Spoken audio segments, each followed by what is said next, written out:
Hello and welcome back to another episode of Bedtime Stories. My name is Tracy and I am your host. I have unwisely consumed coffee well past time when I should have stopped.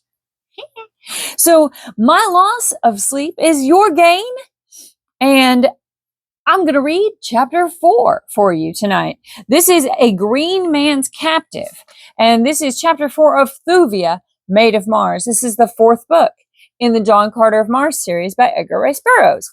These were originally published way back in 1916, but they're firmly in the public domain now, and I can read them without being afraid of being sued. I really enjoy this era of literature. It's so fun. I know I'm a big dork, but you learn a lot of 50-cent words when you read stuff from back in the day before the internet. So, before I get started on this chapter, I need to ask you a series of very serious queries. Have you gone pee in the potty yet? Have you brushed your teeth? I haven't brushed my teeth yet. I'm going to soon, like when I go to bed, but I have not gone to bed yet. You are in bed, though. You should have brushed your teeth. Did you go pee in the potty? Did I ask you that already? Have you got your water next to the bed? Have you done your stretches? You're amazing. You did that, all of that. You're so good. Gracious golly, it's almost like you're a grown-up. You probably are a grown-up, aren't you? Well, still, good job. Give yourself a gold star. Pat yourself on the back. You should celebrate your little wins. All right, well, since there's nothing else left to do, but like the video, subscribe to the channel, and click the notification bell. Okay, we'll go ahead and get started. Cool. All right, chapter 4, A Green Man's Captive. When the light of day broke upon the little craft to whose deck the Princess of Petarth had been snatched from her father's garden, Thuvia saw that the night had wrought a change in her abductors. No longer did their trappings gleam with the metal of Dusar, but instead there was emblazoned there the insignia of the Prince of Helium. The girl felt renewed hope, for she could not believe that in the heart of Cthulhu could lie intent to harm her. She spoke to the warrior squatting before the control board. Last night you wore the trappings of a Dusarian, she said. Now your metal is that of helium. What means it? The man looked at her with a grin. The Prince of Helium is no fool, he said. Just then an officer emerged from the tiny cabin. He reprimanded the warrior for conversing with the prisoner, nor would he himself reply to any of her inquiries. No harm was offered her during the journey, and so they came at last to their destination with the girl no wiser as to her abductors or their purpose than at first. Here the flyer settled slowly into the plaza of one of those mute monuments of Mars's dead and forgotten past, the deserted cities that fringed the sad ochre sea bottoms, where once rolled the mighty floods upon whose bosoms moved the maritime commerce of the peoples that are gone forever. Thuvia of Petarth was no stranger to such places. During her wanderings in search of the river Is, that she had set out upon what for countless ages had been the last long pilgrimage of Martians, toward the Valley Dor, where lies the lost Sea of Koros. She had encountered several of these sad reminders of the greatness and the glory of ancient Barsoom. And again, during her flight from the temples of the Holy Therns with Tars Tarkus, Jadok of Thark, she had seen them, with their weird and ghostly inmates, the great white apes of Barsoom. She knew, too, that many of them were used now by the nomadic tribes of green men, but that among them all was no city that the red men did not shun, for without exception they stood amidst vast waterless tracts, unsuited for the continued sustenance of the dominant race of Martians. Why, then, should they be bringing her to such a place? There was but a single answer. Such was the nature of their work that they must needs seek the seclusion of a dead city afforded. The girl trembled at thought of her plight. For 2 days her captors kept her within a huge palace that even in decay reflected the splendor of the age which its youth had known. Just before dawn on the third day, she had been aroused by the voices of 2 of her abductors. He should be here by dawn, one was saying. Have her in readiness upon the plaza, else he will never land.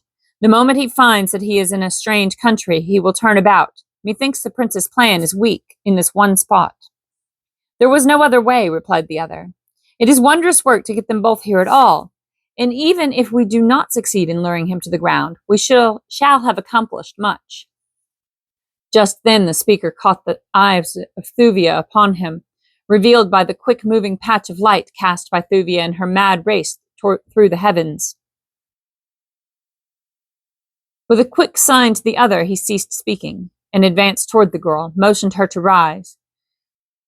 Then he led her out into the night, toward the center of the great plaza.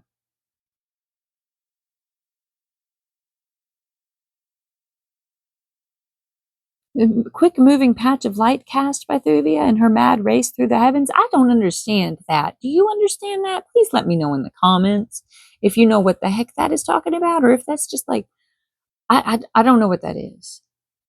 Anyway, he says, okay, with a quick sign to the other, he ceased speaking and advancing toward the girl, motioned for her to rise. Then he led her out into the night toward the center of the great plaza. "Stand here," he commanded, "until we come for you.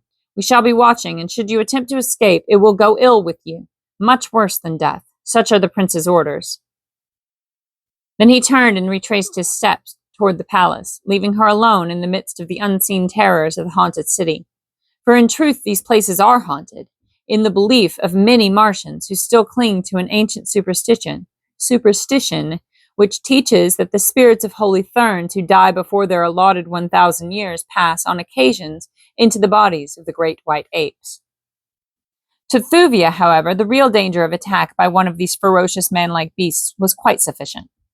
She no longer believed in the weird soul transmigration that the Therns had taught her before she was rescued from their clutches by John Carter. But she well knew the horrid fate that awaited her should one of the terrible beasts chance to spy her during its nocturnal prowlings. What was that? Surely she could not be mistaken. Something had moved, stealthily in the shadow of one of the great monoliths that lined the avenue where it entered the plaza opposite her. Thar-Ban, Jed among the hordes of Torcus, rode swiftly across the ochre vegetation of the dead sea bottom toward the ruins of ancient Anthor. Anthor. There's 3 A's in the beginning of the city name. So, I'm going to do my best, y'all. These are not built for pronunciation out loud, really. These names and everything it's supposed to be said in your head. That's why my tongue struggles. At least that's my excuse for right now. Anyway, going on. We're going to start that little section over. There's a one of those I don't remember the term for it, where they drop down a whole line, so it's like another scene. Scene change. Thar-Ban, Jed among the hordes of Torcus, rode swiftly across the ochre vegetation of the dead sea bottom toward the ruins of ancient Anthor. He had ridden far that night, and fast, for he had but come from the despoiling of the incubator of a neighboring green horde, which was the hordes of Torcus, with which the hordes of Torcus were perpetually warring. His giant throat was far from jaded, yet it would be well, thought Thar-Ban. Gracious. His giant throat was far from jaded, yet it would be well, thought Thar-Ban, to permit him to graze upon the ochre moss, which grows to greater height within the protected courtyards of deserted cities, where the soil is richer than on the sea bottoms, and the plants partly shaded from the sun during the cloudless Martian day. Within the tiny stems of this dry-seeming plant is sufficient moisture for the needs of the huge bodies of the mighty thoats, which can exist for months without water, and for days without even the slight moisture which the ochre moss contains. As Thar-Ban rode noiselessly up the broad avenue which leads from the quays of Anthor to the great central plaza, he and his mount might have been mistaken for specters from a world of dreams. So grotesque the man and beast, so soundless the great thoat's padded nailless feet upon the moss-grown flagging of the ancient pavement. The man was a splendid specimen of his race. Fully 15 feet towered his great height from sole to pate. The moonlight glistened against his glossy green hide, sparkling the jewels of his heavy harness and the ornaments that weighted his 4 muscular arms, while the upcurving tusks that protruded from his lower jaw gleamed white and terrible. At the side of his throat were slung his long radium rifle and his great 40-foot metal-shod spear, while from his own harness depended his long sword and his short sword, as well as his lesser weapons. His protruding ears and his protruding eyes and antenna-like ears were turning constantly hither and thither. For Thar-Ban was yet in the country of the enemy, and too there was always the menace of the great white apes, which John Carter was wont to say, as the only creatures that can arouse in the breasts of these fierce denizens of the dead sea bottoms even the remotest semblance of fear. As the rider neared the plaza, he reined suddenly in. His slender tubular ears pointed rigidly forward. An unwanted sound had reached him. Voices. And where there are voices outside of Torcas, there too were enemies. All the world of wide Barsoom contained naught but enemies for the force Torcanesians. Thar-Ban dismounted. Keeping in the shadows of the great monoliths that line the avenue of quays of sleeping Aanthor, he approached the plaza. Directly behind him, as a hound at heel, came the slate-gray thoat, his white belly shadowed by his barrel, his vivid yellow feet merging into the yellow of the moss beneath them. In the center of the plaza, Thar-Ban saw the figure of a red woman. A red warrior was conversing with her. Now the man turned and retraced his steps toward the palace at the opposite side of the plaza. Thar-Ban watched until he had disappeared within the yawning portal. Here was a captive worth having. Seldom did a female of their hereditary enemies fall into the lot of a green man. Thar-Ban licked his thin lips. Thuvia of Petarth watched the shadow behind the monolith at the opening of the avenue opposite her.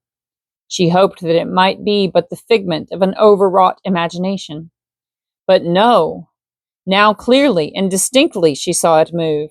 It came from behind the screening shelter of the Ursite shaft. The sudden light of the rising sun fell upon it. The girl trembled. The thing was a huge green warrior. Swiftly it sprang toward her. She screamed and tried to flee, but she had scarce turned toward the palace when a giant hand fell upon her arm. She was whirled about and half dragged, half carried toward a huge thoat that was slowly grazing out of the avenue's mouth on to the ochre moss of the plaza. At the same instant she turned her face upward toward the whirring sound of something above her, and there she saw a swift flyer dropping toward her, the head and shoulders of a man leaning far over the side, but the man's features were deeply shadowed, so that she did not recognize them. Now from behind her came the shouts of her red abductors. They were racing madly after him, who dared to steal what they already had stolen. As Thar-Ban reached the side of his mount, he snatched his long radium rifle from its boot and wheeling poured 3 shots into the oncoming red men. Such is the uncanny marksmanship of these Martian savages that 3 red warriors dropped in their tracks as 3 projectiles exploded in their vitals. The others halted, nor did they dare return the fire for fear of wounding the girl. Then Thar-Ban vaulted to the back of his thoat, Thuvia of Petarth still in his arms, and with a savage cry of triumph, disappeared down the black canyon of the avenue of quays, between the sullen palaces of forgotten Aanthor. Cathoris's flyer had not touched the ground before he had sprung from its deck to race after the swift thoat, whose 8 long legs were sending it down the avenue at the rate of an express train. But the men of Dusar, who still remained alive, had no mind to permit such valuable a capture to escape them. They had lost the girl. That would be a difficult thing to explain to Estok, but some leniency might be expected could they carry the Prince of Helium to their master instead. So the 3 who remained set upon Cathoris with their longswords, crying to him to surrender, but they might as successfully have cried aloud to Thuvia to cease her mad hurtling through the Barsoomian sky. For Cathoris of Helium was a true son of the warlord of Mars and his incomparable Deja Thoris. Cathoris's longsword had already been in his hand as he leapt from the deck of the flyer, so the instant that he realized the menace of the 3 warriors, he wheeled to face them, meeting their onslaught as only John Carter himself might have done. So swift his sword, so mighty and agile his half-earthly muscles, that one of his opponents was down, crimsoning the ochre moss with his lifeblood, when he had scarce made a single pass at Cthulhu. Now the two remaining Dusarians rushed simultaneously upon the Heliumite. 3 long swords clashed and sparkled in the moonlight, until the great white apes, roused from their slumbers, crept to the lowering windows of the dead city to view the bloody scene beneath them. Thrice was Cthulhu touched, so that the red blood ran down his face, blinding him and dyeing his broad chest. With his free hand he wiped the gore from his eyes, and with the fighting smile of his father touching his lips, leapt upon his antagonists with renewed fury. A single cut of his heavy sword severed the head of one of them, and then the other, backing away clear of that point of death, turned and fled toward the palace at his back. Cthulhu made no step to pursue. He had other concern than the meting of even well-deserved punishment to strange men who masqueraded in the metal of his own house, for he had seen that these men were tricked out in the insignia that marked his personal followers. Turning quickly toward his flyer, he was soon rising from the plaza in pursuit of Tharban. The red warrior whom he had put to flight turned in the entrance of the palace, and seeing Cthulhu's intent, snatched a rifle from those that he and his fellows had left leaning against the wall as he had rushed out with the drawn swords to prevent the theft of their prisoner. Few red men are good shots, for the sword is their chosen weapon. So now, as the Dusarian drew bead upon the rising flyer and touched the button upon his rifle's stock, it was more to chance than proficiency that he owed the partial success of his aim. The projectile grazed the flyer's side, the opaque coating breaking sufficiently to permit daylight to strike in upon the powder file within the bullet's nose. There was a sharp explosion. Cthulhu felt his craft reel drunkenly beneath him, and the engine stopped. The momentum the airboat had gained carried her on over the city toward the sea bottom beyond. The red warrior in the plaza fired several more shots, none of which scored. Then a lofty minaret shut the drifting quarry from his view. Minaret. Yeah, a lofty minaret, a tower. Shut the drifting quarry. Yeah.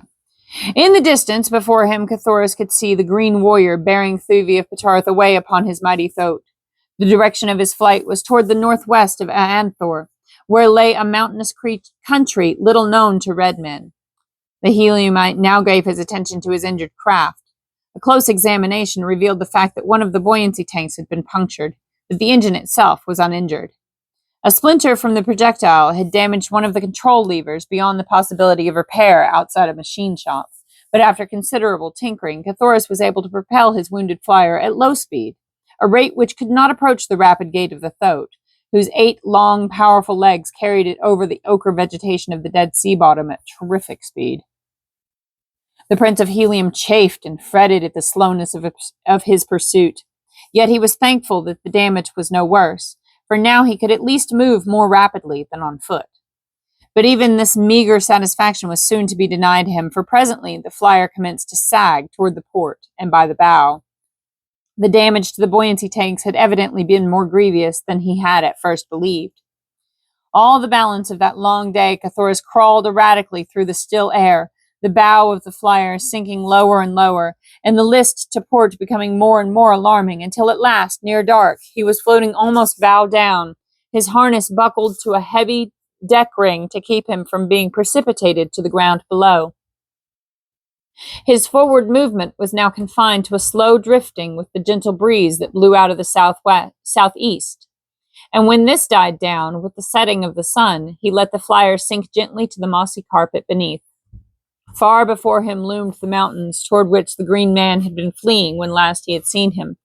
And with dogged resolution, the son of John Carter, endowed with the indomitable will of his mighty sire, took up the pursuit on foot. All that night he forged ahead until with the dawning of a new day he entered the low foothills that guard the approach to the fastness of the mountains of Torcus. Rugged granitic walls towered before him. Nowhere could he discern an opening through the formidable barrier, Yet somewhere into this inhospitable world of stone, the green warrior had borne the woman of the red man's heart's desire. Across the yielding moss of the sea bottom there had been no spoor to follow, for the soft pads of the thoat but pressed down in his swift passage the resilient vegetation which sprang up again behind his fleeing feet, leaving no sign. But here in the hills, where loose rock occasionally strewed the way, where black loam and wild flowers partially replaced the somber monotony of the waste places of the lowlands, Cthulhu hoped to find some sign that would lead him in the right direction. Yet, search as he would, the baffling mystery of the trail seemed likely to remain forever unsolved. It was drawing toward the day's close once more when the keen eyes of the Heliumite discerned the tawny yellow of a sleek hide moving among the boulders several hundred yards to his left.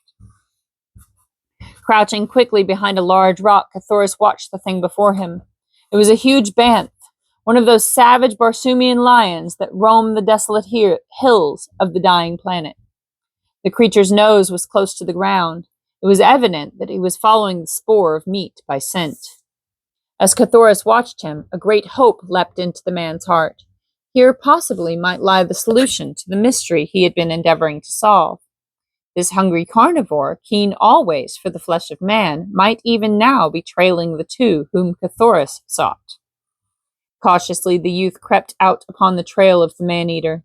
Along the foot of the perpendicular cliff the creature moved, sniffing at the invisible spoor, and now and then emitting the low moan of the hunting banth. Cthulhu had followed the creature for but a few minutes when it disappeared as suddenly and mysteriously as though dissolved into thin air. The man leapt to his feet. Not again was he to be cheated as the man who had cheated him. He sprang forward at a reckless pace to the spot at which he had last seen the great skulking brute. Before him loomed the sheer cliff, its face unbroken by any aperture into which the huge banth might have wormed its great carcass. Beside him was a small flat boulder, not larger than the deck of a 10-man flyer, nor standing to a greater height than twice his own stature. Perhaps the banth was in hiding behind this? The brute might have discovered the man upon his trail and even now be lying in wait for his easy prey. Cautiously, with drawn longsword, Cthulhu crept around the corner of the rock. There was no banth there, but something which surprised him infinitely more than would the presence of 20 banths. Before him yawned the mouth of a dark cave leading downward into the ground. Through this the banth must have disappeared. Was it his lair? Within its dark and forbidding interior, might there not lurk not one but many of the fearsome creatures? Cthulhu did not know, nor with the thought that had been spurring him onward upon the trail of the creature uppermost in his mind did he much care, for into this gloomy cavern he was sure the banth had trailed the green man and his captive, and into it he, too, would follow, content to give his life in the service of the woman he loved. Not an instant did he hesitate, nor yet did he advance rashly, but with ready sword and cautious steps, for the way was dark, he stole on. As he advanced, the obscurity became impenetrable darkness. And that's the end of chapter 4. I hope you enjoyed it. Good night. Sleep tight. Don't let the bedbugs bite. And if they do, I hope you bite them back. I love you so very much. Good night.